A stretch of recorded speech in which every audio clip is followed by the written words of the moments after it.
Blunt Talk with LT episode 58. This episode is brought to you by StackWap.com. StackWap.com/shop. We got some new merch there. Check out the shop. StackWap.com/podcast. Download every episode of Blunt Talk with LT. Watch every episode of Blunt Talk with LT also on StackWap.com. All right, so we're going to get into it. First topic we getting into Takashi 6ix9ine. Takashi 6ix9ine just recently got sentenced to 2 years in prison, and he's already served 13 months, and his lawyer made a statement that he will be released sometime in July 2020. So not surprised by this. A lot of people are surprised, but I'm like, snitches do snitch and also end up getting time. That shit is not unheard of. I said that in my last real breakdown of the Takashi situation, where I played his baby mom's reading the shit from Vlad, and I reacted to all that shit like episodes ago, bunch of episodes ago, like 20 episodes ago. Yeah, I said I wouldn't be surprised if he still does time, because the way the package was delivered, it was like he was gonna tell on everybody and then walk away free for all the shit that he did after telling on everybody. And I'm like, yeah, generally doesn't go that way.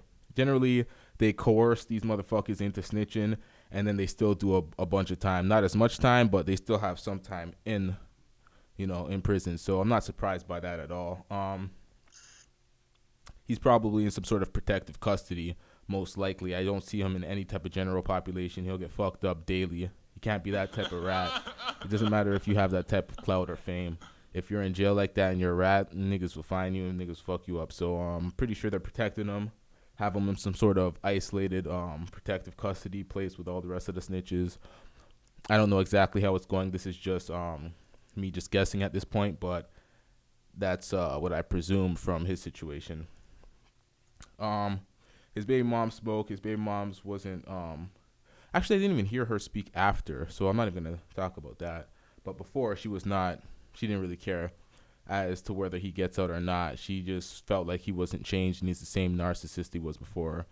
So that's what's going on with Takashi 6ix9ine. I don't believe that he will have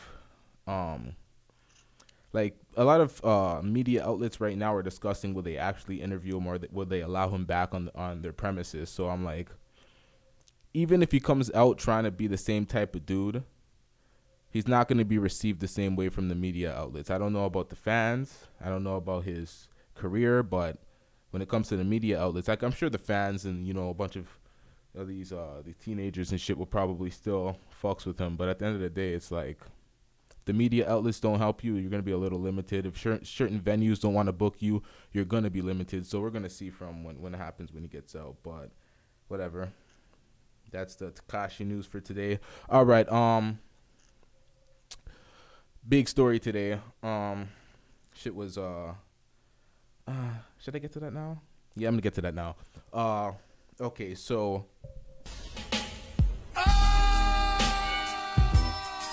some technical difficulties running over my own mic cord. The fuck was I gonna get to? God damn it, what a fail. Jesus Christ. Okay, ASAP Rocky's sex tape leaked, and he's been getting roasted online. I can post some of these tweets right here. Yeah, he's been getting roasted online. People are trying to say, stroke game's weak and shit, and all these girls are going in on him and just praying it was a one-off performance and blah blah blah, all sorts of bullshit going on Twitter after his sex tape leaked. And people were saying, how do we know it's him? It's not this and that. He looked a little fat in the film. And then people are posting that his tattoos match, and they're showing these tattoos, and they're like, yeah, this was in the film, and in the sex tape you see those tattoos. So they're saying that it's confirmed to be him. I don't know. I can't confirm this shit. People copy tattoos all the time. I've seen girls with similar tattoos on their thigh/butt area like pretty prominent figures have, and it's like, you never know. People have similar tattoos in certain areas, so it's like, who knows? There's no official statement being made, so at this point it's allegedly his tape, but most people are running with it and saying it's his tape and he's out here, and they're going in on him. So it is what it is. At the end of the day, shit happens. Sex tape leaks. I don't know who leaked that shit, but it's on like Pornhub and all that bullshit. But you know, it's life, bruh. Gotta take your L's if the timeline and the people want to give you the L's.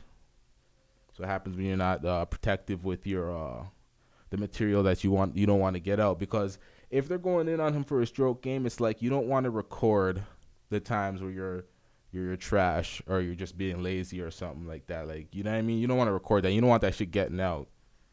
Those type of L's those are hard to recover from. Like, I don't know, man. All right, moving on to more important topics. Okay. I don't know, not this is like more, these guys are more niche famous, they're not real famous guys, but the Nelk Boys.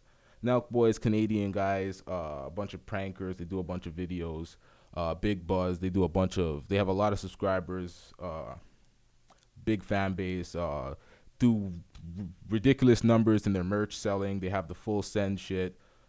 These guys basically fired one of their crew members, 905 Shooter, and basically, since these motherfuckers fired 905, or 90 as they like to call them, these guys went ghost. So I don't think anybody else is breaking this story, but they were on a podcast talking about firing 90 for getting carried away and fucking niggas' sisters and, trying to move on, moving on man's girlfriends and shit. It's like, I don't know. I'm not going to get in on their reasoning for firing him, but they have been completely ghost since, they fired this motherfuckers. They said he was not the video guy, he was not the editor, but we haven't got a video, we haven't got no edits since the show has been gone. So I don't know about that, man. Nelk got to get their shit back. They got a bunch of people following and subscribing to their shit. I watch their videos from here and there, but yeah, I'm the only one breaking this news, so let me just break that shit for the people that watch it. These niggas is ghost. Hopefully they see this shit and get a fucking upload going. All right, so more pressing news. Let's get to Nick Cannon and Eminem. Nick Cannon. All right, so Eminem came back randomly and dissed Nick Cannon to start the shit. So it's not like we could look at Nick Cannon and be like, where you coming from with all this bullshit? But those diss tracks got absolutely destroyed by the dislike bar and the dislike squad on YouTube. It's like I've never seen that much dislikes on a video in my life. I've never seen the red bar take over. Like, I've never seen, like, they got a lot of likes, hundreds of thousands of likes, probably millions of likes by now. Well, I don't know about millions, but a lot of likes and millions of dislikes. The most dislikes ever. And it's because when you're going to have a diss track, my nigga, like a diss track, if you're going to have a diss track and do 10% of the rapping on the diss track, it's like, the fuck? And you have these wilding out battle rappers spitting irrelevant bars. It's like, for me, that was like a joke. That was like a lyrical joke. That diss track. And then Nick Cannon copying Eminem's flow pattern from like a decade and a half ago and, twisting those bars and spitting it back at him. It's like, that first diss track, though, was absolute ass cheeks. But the second one where he had they both had the Wild 'N Out niggas on it, but still, it's like, god damn it. For me, what I want to see is some humorous shit with Eminem going on Wild 'N Out and these guys battling and doing some funny shit and not taking it too serious, because this decade-old beef over Mariah is kind of corny as fuck. Not kind of corny as fuck, is corny as fuck. These niggas need to stop it. I don't like the fact that Nick said Eminem's daughter, he brought up her name on the diss track. I know she's like a grown woman now, but at the same time, it's like, why are you bringing up niggas' kids and shit? Well, he brought up his ex-wife, but at the same time, kids is different than wives. Like, I feel like kids is like, I don't know, hip-hop, there is no off-limits, I guess, but I feel like it's in poor taste. But for me, what I don't like is the all of a sudden hate and switch up on Eminem. Like, since when has Eminem been dog shit? Niggas is talking like Eminem's trash. Like, Charlamagne will hear some Eminem shit and be like, so what? I don't like that. And he'll listen to some bullshit that's way weaker and try to act like it's something compelling. It's like, nigga, shut the fuck up. Like, I fucked with Charlamagne, but at the same time, it's like, yo, what the fuck is that? Niggas need to stop fucking fronting on Eminem and trying to act like Eminem ain't one of the best rappers of all time, one of the best lyricists of all time. And for me, what annoys me too is like the Machine Gun Kelly shit. Everybody witnessed Eminem destroying Machine Gun Kelly. I had a podcast. I had niggas that never listened to it before listen to it, and they said Eminem destroyed him on that shit. Adam 22 covered it. He clearly said Eminem destroyed him. That's why Machine Gun Kelly has beef with him. But certain niggas is fronting on Eminem. It's like, how you fronting on Eminem? I don't get that. It's like Lord Jamar spoke, and then all of a sudden, everyone just act like Eminem. Like, no one played Eminem in the hood. Niggas didn't listen to Eminem in the hood. It's like, nigga, what hood did you grow up in? Niggas listen to Eminem, but Eminem is not a club rapper. He's not a... You don't have Eminem and be bumping Eminem, riding through the hood and shit. Like, Eminem is a headphone rapper. You listen to Eminem when you're on you're listening to your shit with your headphones and you're really taking in lyricism. Back then, his early albums, you could listen to whatever type, like the Eminem Show, Marshall Mathers LP, Slim Shady's LP. You could bump those shits in the hood. Niggas still listen to that shit. That was witty lyricism. Niggas listen to that shit. When they're trying to act like niggas didn't listen to that shit along with listening to the Locks, G-Unit, Dipset and shit growing up in the hood, it's like niggas is fronting. Stop acting like Eminem niggas weren't listening to Eminem. All the niggas was listening to Eminem. The greasiest, like the most grimy fucking, grunge niggas from my hood listen to Eminem. And most hoods I know listen to Eminem. So it's like, they're trying to act like it wasn't just white folks listening to Eminem. He didn't go diamond, 3 times because it was just white folks. Of course, there was so much white folks buying his shit. And so much white kids were his fan. And so much white kids were brought into rap because they like Eminem, but at the same time, and he had this rock and rap type of sound, especially near the Eminem Show album, or was it Marshall Mathers LP where he started that rock rap type of sound in his beats? Doesn't matter. But at the end of the day, niggas gotta stop fronting on Eminem like Eminem ain't one of the best out there, because for me, Eminem's one of the GOATs. And I'm pretty sure it was pretty clear up until a couple of years ago when he which album was it? He dropped an album that wasn't really, it wasn't like the Relapse album. Relapse album was not the shit, like it wasn't popping, but at the same time it was, people still didn't hate on it the way they hated on that, I can't remember which album it was, but see, it was forgettable. I didn't like the album either, I don't think, but at the end of the day, niggas gotta stop hating on the man. I feel like the hate has gotten a little too far and carried away when it comes to Eminem. It's like, yeah, he had his problem with Joe.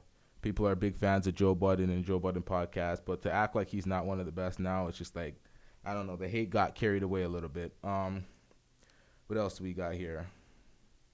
All right, we got J.R. Smith.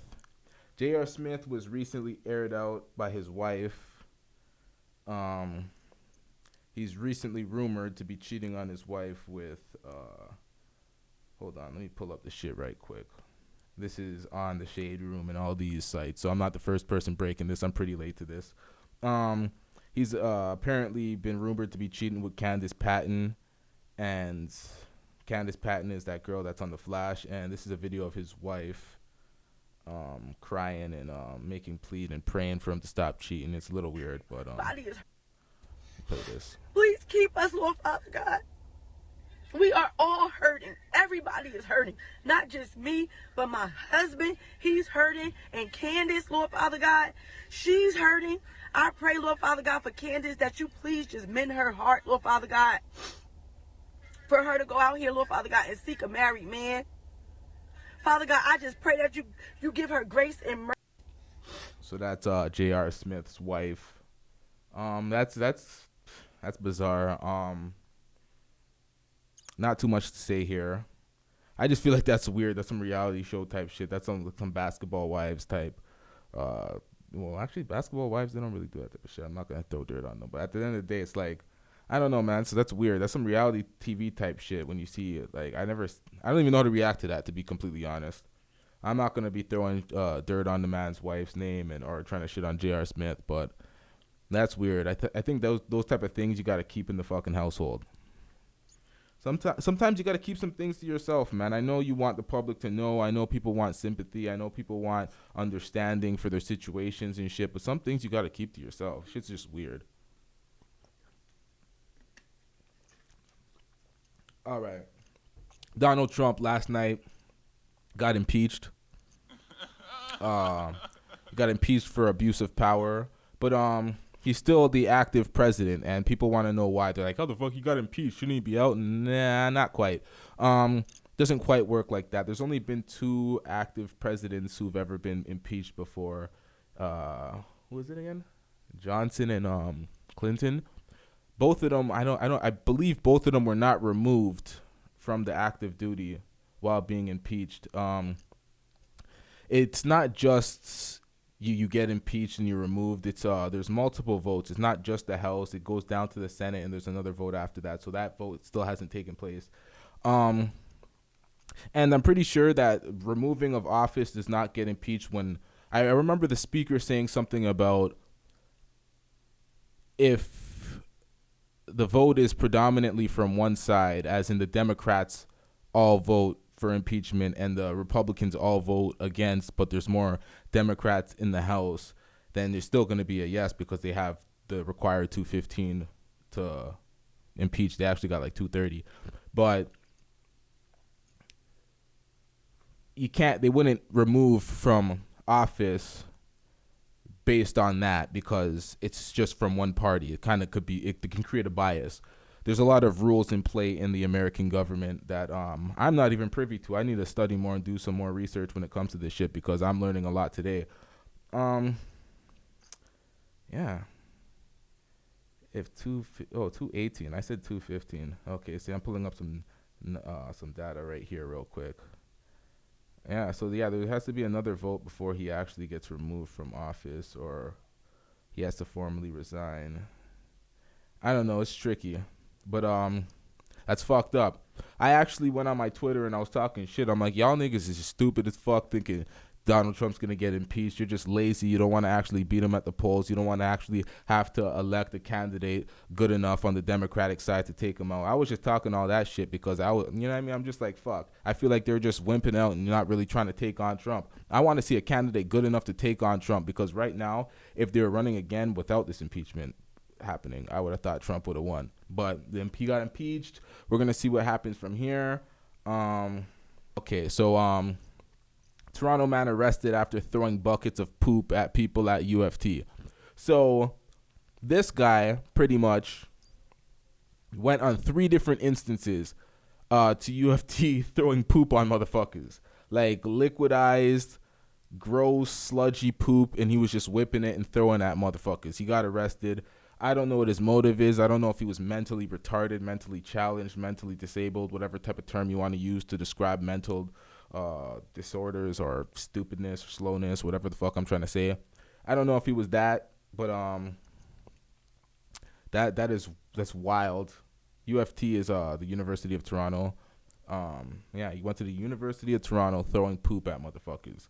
Probably failed. Maybe he's one of those failed students that dropped out and just pissed off at the world. Couldn't do a school shooting, so he had to do a school pooping where he just threw poop on motherfuckers and shit. Shit. Should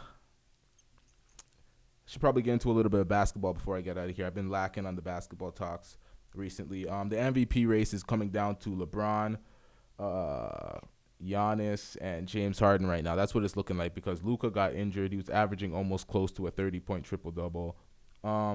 But he's injured now, so it kind of takes him out of the running a little bit. The Mavericks are, what are the Mavericks? A 4th seed? And you could win from a 4th seed, but I doubt it. Right now, it's looking like Giannis. His stats are just remarkable. Giannis or either LeBron. It's going to be hard for LeBron to win the MVP because he's in his 17th season and he has Anthony Davis on his team. But with the best record in the West, and the West is undeniably a harder conference, they're just making the West look weaker because they're so strong. It's like when there's a disruption that strong, it makes everything else look a little. That's the way LeBron moves through his career. He doesn't just get a good team. Like, he makes a disruption. He has to destroy the conference and like turn it on its head for him to like actually. It's not like when he made his great teams in the East. The teams in the East were good still, but they looked like dog shit compared to the teams LeBron created in the East. And that's what's going on in the West right now. The West was always the stronger conference. But now when you look at the West, you're like, is the West really that strong? And it's because of LeBron's impact on the West. It's what he's doing to the West. He's flipped it on its head. Of course, the Clippers are still great. The Nuggets are still looking strong and shit, but they look strong. All these teams would have looked stronger last year without seeing the presence of an Anthony Davis and LeBron just wreaking havoc through the West. So, MVP, I still think Giannis has the best chance of winning the MVP. But when James Harden drops 39 a game, I know his usage is out of the fucking roof, but it's 39 a game and no MVP. When they look back on James Harden's career, they're gonna be like, how did you not win so much MVPs with stats like this throughout his last 5-6 years? This run has been crazy. But shit happens. Look at LeBron's stats throughout those years and look at his teams. You're like, how the fuck haven't you won MVP all these years? It's because this is a crazy era of destroying stats. Stats are getting destroyed. 30-point triple-doubles in your second season, Luka Doncic. If that was that's why when they compare Luka, that's what annoys me too. They compare Luka to LeBron at the same age. It's they're not the same era.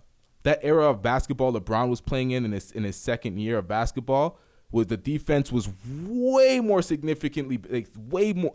Well, what am I trying to say? It was significantly better. Wow, big fucking fail. Significantly better defense back in that. Well, compared to the offense, the way that the pace of the game, the style of play, the defense had more of an impact, and people weren't scoring. And the stats weren't that ridiculous.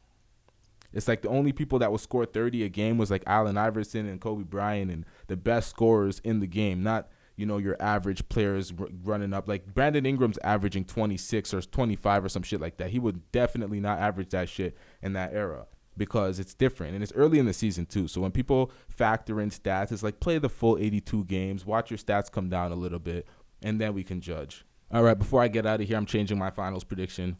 My finals prediction is now changed to the Lakers and the Bucks. I had the Lakers and the 76ers earlier, but now I have no faith in them.